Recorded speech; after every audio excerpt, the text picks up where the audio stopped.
हमें बताया जाता है कि गर्मियों की छुट्टियां खत्म हो चुकी हैं और तब वहाँ पे जेन आती है और दोनों वहाँ पे मिलती हैं। तो तब हमारी बहन कहती है जेन, वो कहती है हाँ हाँ रीने, मैं भी तुम्हें बहुत ज़्यादा मिस किया।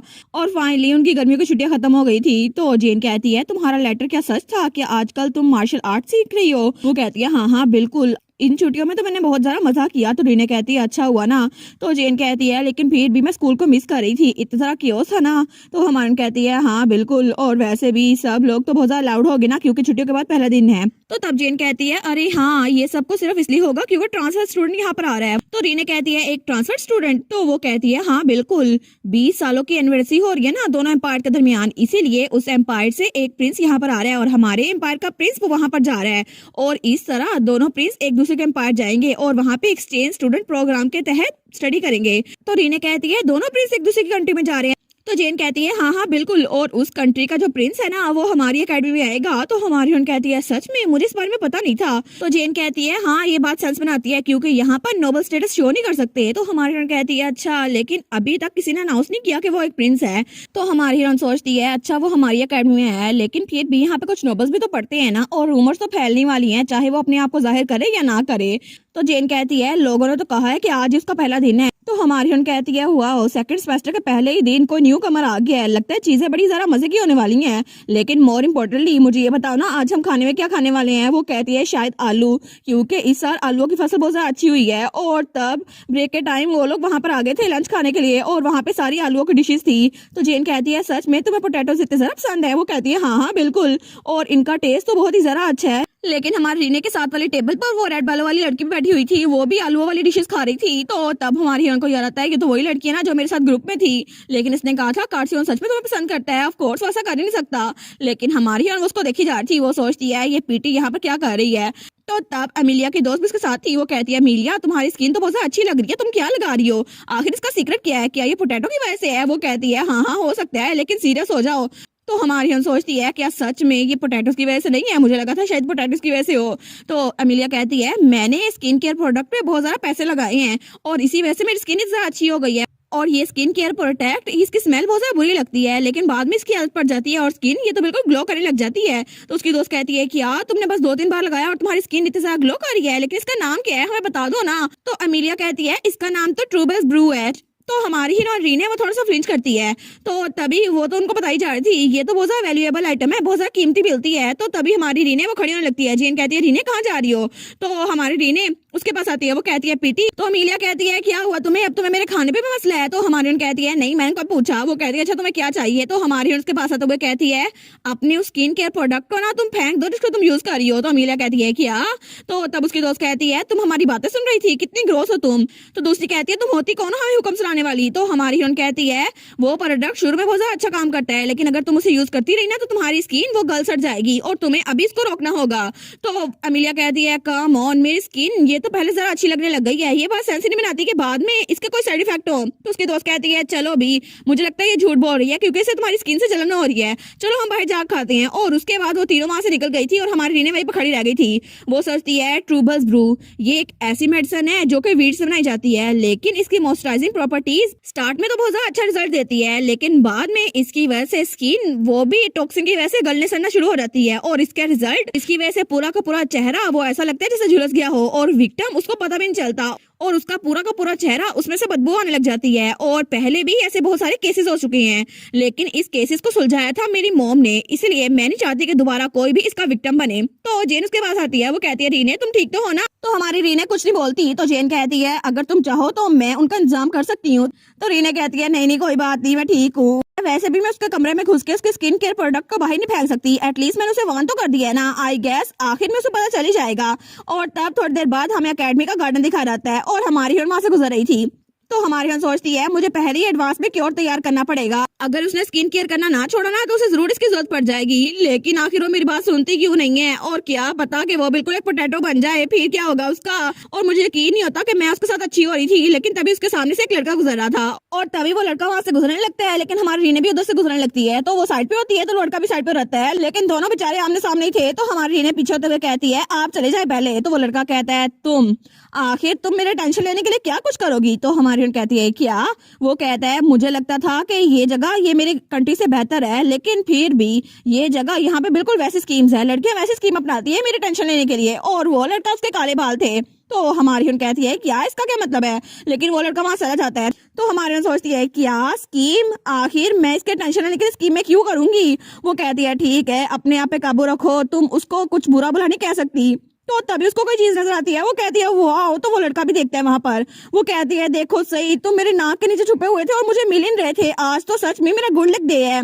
और तब वहां पे बैठती है, वो कहती है अच्छा हुआ ना मैं यहाँ पर रुकी थी, इसी वजह से मैंने तुम्हें डिस्कवर कर लिया, और पॉजिटिवली सोचो रीने। तो तब उस फूल को उठाने लगती है। वो कहती है वेल, लेकिन तभी वो लड़का पीछे होता है। वो कहता है तुम कर क्या रही हो। तो हमारी रीने डर जाती है। वो कहती है इसको क्या मसला है। तो वो लड़का उसके पास आता है। तो वो लड़का कहता है आखिर तुम एक फूल को क्यों उतार रही हो, हालांकि कुछ दिनों बाद तुम इसे फेंकने वाली हो, और अगर तुम मेरी टेंशन लेने में नाकाम हो गई हो तो कोई और तरीका अपनाओ, लेकिन मैं तुम्हें अलाउ नहीं करूंगा कि तुम फूल को उतार लो, हालांकि यहाँ पर सिर्फ इकलौता फूल है। और तुम्हें क्या लगता है पूरा अकेडमी का गार्डन ये तुम्हारे साथ बिलोंग करता है। लेकिन हमारी हीरोइन तो बिल्कुल शॉक हो गई थी। वो कहती है क्या तुमने क्या बोला। तो हमारी रीने सोचती है रैग्नेथ एम्पायर जहाँ पे मैं रहती हूँ, जहाँ पे मैं पैदा हुई थी, वहाँ पे हर किस्म के फूल और पौधे हैं। नॉर्मली पेटल्स नीचे गिरते हैं और फ्रूट वो स्टेम के अंदर से निकलता है, लेकिन ये प्लांट ये थोड़ा सा अलग है, क्योंकि इसके ऊपर जो फूल लगा हुआ है ना, ये फूल अगर उतरेगा फिर यहाँ से कोई फ्रूट निकलेगा, और यहाँ पे अगर कोई हनी भी आएगी वो कहेगी 5 स्टार्स। आखिर मैं इसको दोबारा जरूर खाना चाहूंगी, लेकिन ये फूल ये जानवरों के खाने के लिए बहुत ज्यादा अच्छा है, और कोई बिल्ली या कोई डॉगी यहाँ पर आएगा उसको खा लेगा, या फिर कोई पंछी। इसीलिए अगर ये इस गार्डन में है ना, तो किसी ना किसी को आके इस फ्लावर को चुनना होगा ताकि ये फ्रूट फल फूट सके।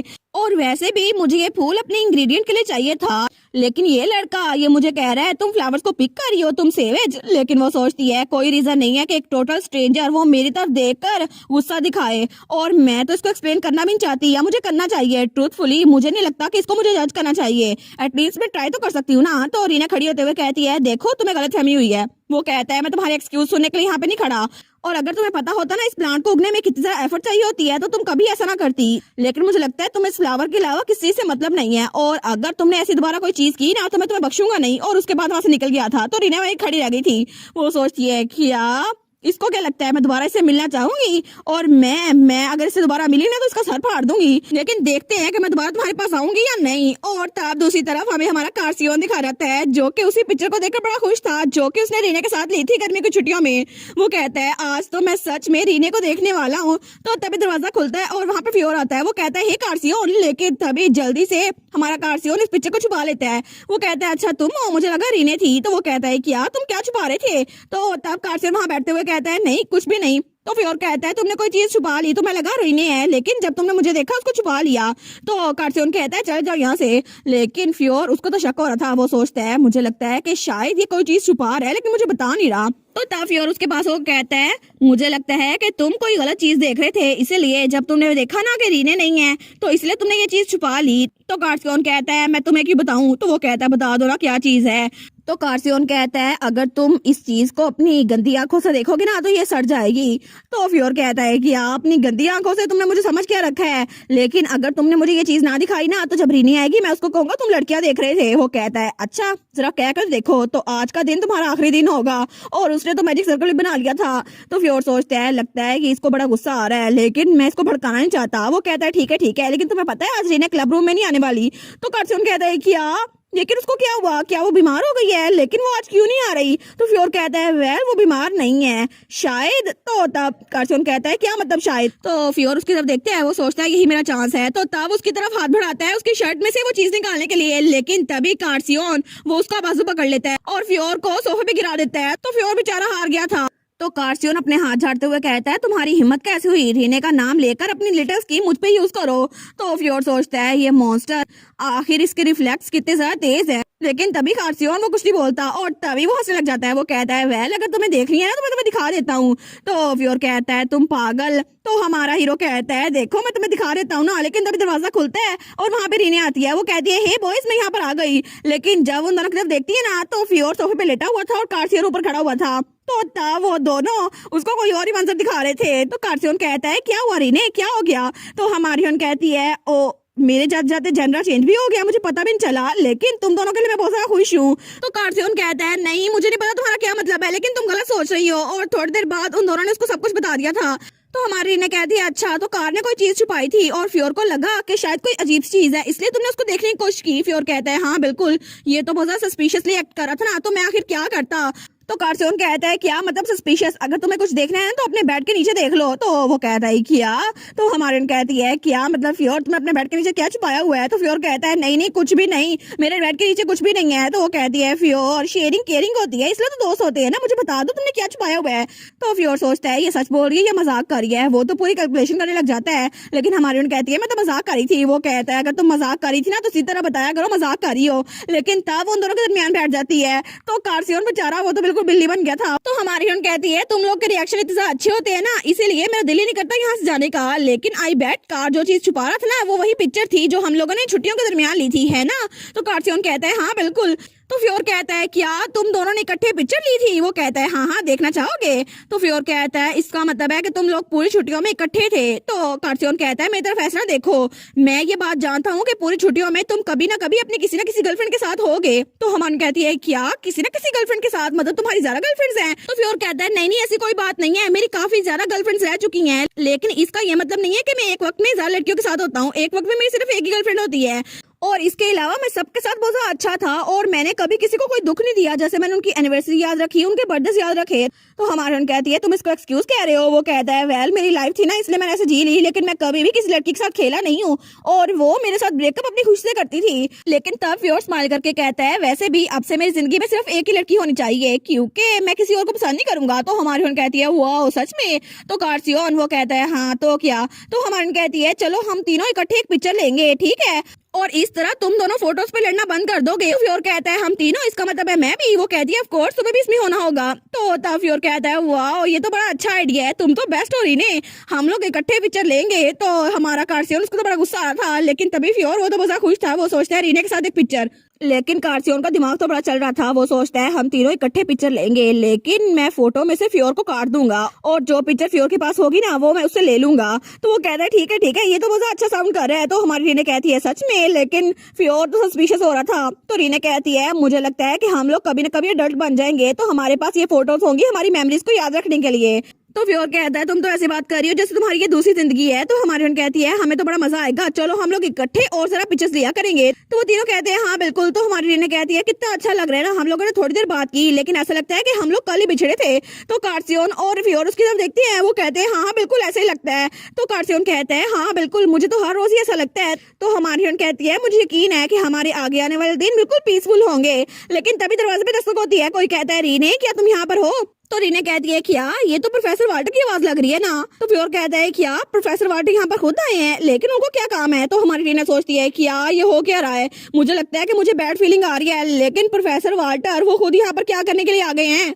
और तभी बाहर प्रोफेसर वाल्टर वो नॉक कर रहा था। वो कहता है रीने तुम यहाँ पर हो, और वो सोचती है प्रोफेसर वाल्टर बिल्कुल भी बुरे टीचर नहीं है, लेकिन वो तो इस पूरी सोसाइटी के एग्जॉस्टेड मेंबर हैं और वो उनका दिल करता है कि वो घर चले जाएं। लेकिन कभी कभार तो वो कहते हैं मैं रिजाइन करने वाला हूँ, मैं तो बहुत ज्यादा थक गया हूँ, मुझे यहाँ पर नहीं आना। लेकिन वो सोचती है फिर भी वो अपने स्टूडेंट्स को निगलेक्ट नहीं करते, इसलिए मुझसे कोई बात करने के लिए आए हैं, मुझे उनसे बात करनी चाहिए। तो वो दरवाजा खोलती है, वो कहती है हेलो सर आप यहाँ पर क्या करने आए हैं। तो प्रोफेसर कहते हैं और रीने तुम यहाँ पर हो, मुझे तुमसे एक फेवर चाहिए था, क्या तुम मुझसे 1 मिनट के लिए बात कर सकती हो। वो सोचती है अब ये बात कहाँ से आ गई, लेकिन वो कहती है ठीक है मैं आपसे बात कर लेती हूँ। तो प्रोफेसर वाल्टर कहता है इसका मतलब है कि तुम ये बात नहीं कह रही, जो मैं कहूंगा तुम पूरा करोगी। वो कहती है जी बिल्कुल, मेरा मतलब है कि मैं आपसे बात कर लूंगी। वो सोचती है मैं बिना सोचे समझे एग्री नहीं कर सकती, मुझे लगता है कुछ गड़बड़ है। तो प्रोफेसर कहता है ठीक है टीचर्स ऑफिस में चलते हैं। वो सोचते हैं मुझे लगता है मैंने गलत स्टूडेंट चुन ली है। तो वो कहती है ठीक है बॉयज मैं बाद में मिलती हूँ, फाइट ना करना। तो कारसियोन कहता है तुमसे बाद में मिलूंगा। और उसके बाद हमारी हीरोइन टीचर्स ऑफिस में पहुंच गई थी, लेकिन वहां पहुंच गए हमारी हीरोइन उसको घुरी जा रही थी क्योंकि वहां पे खड़ा हुआ था वही ट्रांसफर स्टूडेंट जो पहले उससे लड़ रहा था। वो सोचती है आखिर यहाँ पर क्या कर रहा है। तो प्रोफेसर वाल्टर कहते हैं ये एक नया ट्रांसफर स्टूडेंट है और आई होप तुम दोनों अच्छे से रहो। तो हमारी रीने के पास वो कहता है तुम भी पहले एक ट्रांसफर स्टूडेंट थी ना, तो मुझे लगता है कि तुम्हें पता होगा स्कूल में एडजस्ट करना कितना मुश्किल होता है। तो रीने सोचती है आखिर ये किस तरह का लॉजिक हुआ।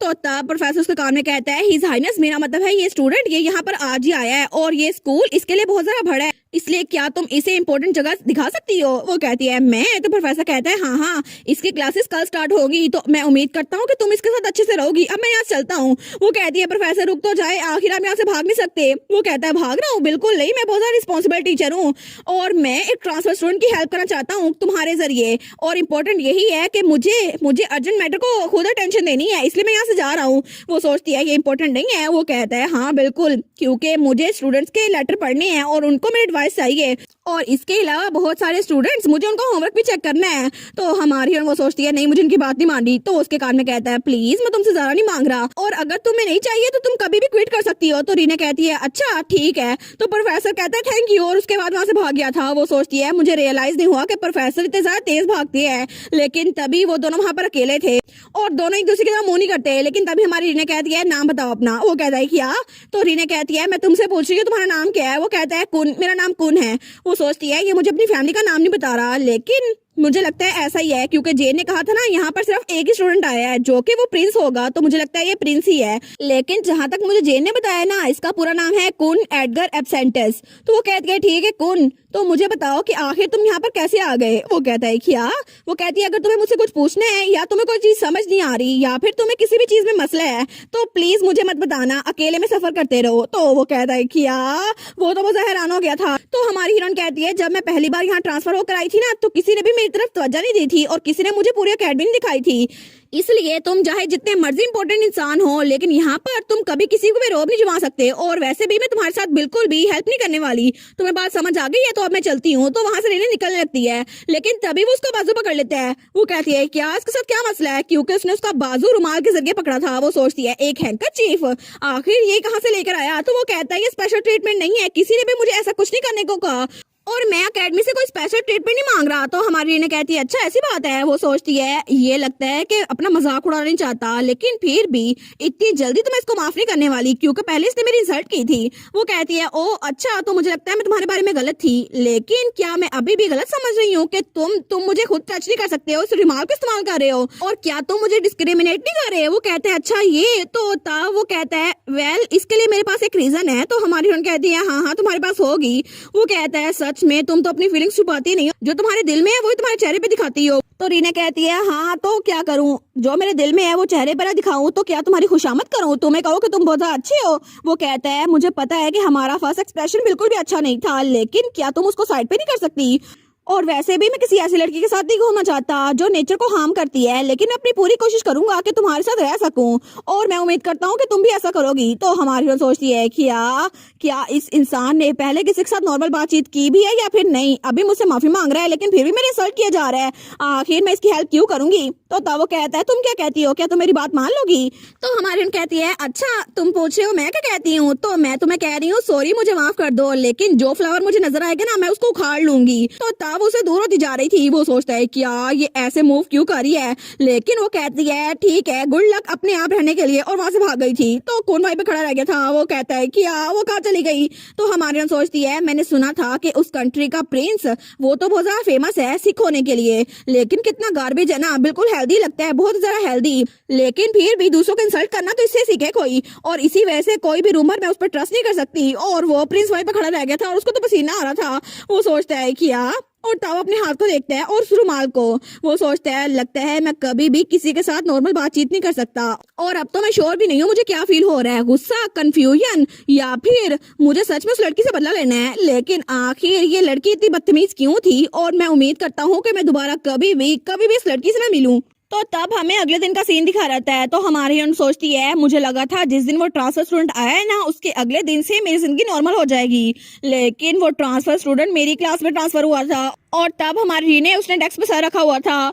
तो हमारी हीरोइन सोचती है मुझे लगा ही था कि प्रोफेसर वाल्टर हमारे होमरूम टीचर है, लेकिन फिर भी वो जरूर मेरी क्लास में होना था। आज का दिन तो बहुत ज्यादा बुरा लग रहा है मुझे। तो जेन उसके पास थी। वो कहती है क्या तुम ठीक हो, क्या तुम्हें नर्स के ऑफिस में लेके चलूं? वो कहती है नहीं मैं ठीक हूँ, बस मैं जिस इंसान को देखना चाहती थी ना मुझे वो दिख गई है। तो जेन कहती है बेचारी रीने तुम तो बहुत ज्यादा पॉपुलर हो ना। वो कहती है नहीं मैंने कभी ये कुछ नहीं मांगा था, और पिछली रात उसने जेन को सब कुछ बता दिया था उस प्रिंस के बारे में। तो तब जेन कहती है क्या उसने सच में ये कहा? तो रीना कहती है हाँ हाँ मुझे पता है कितना बदतमीज है ना वो। तो हमारी सोचती है मैं गुस्सा निकालना चाहती थी लेकिन मैं फ्योर और कार्सियोन को नहीं बता सकती थी, इसीलिए कितनी अच्छी बात है कि मेरी एक दोस्त है जो कि एक लड़की है।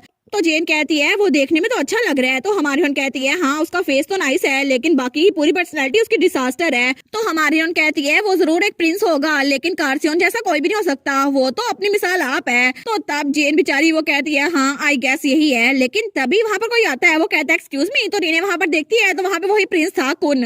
वो कहता है मुझे माफ करना कि तुम्हारी कन्वर्सेशन को इंटरप्ट कर रहा हूँ, लेकिन क्या मैं तुमसे थोड़ी देर के लिए बात कर सकता हूँ।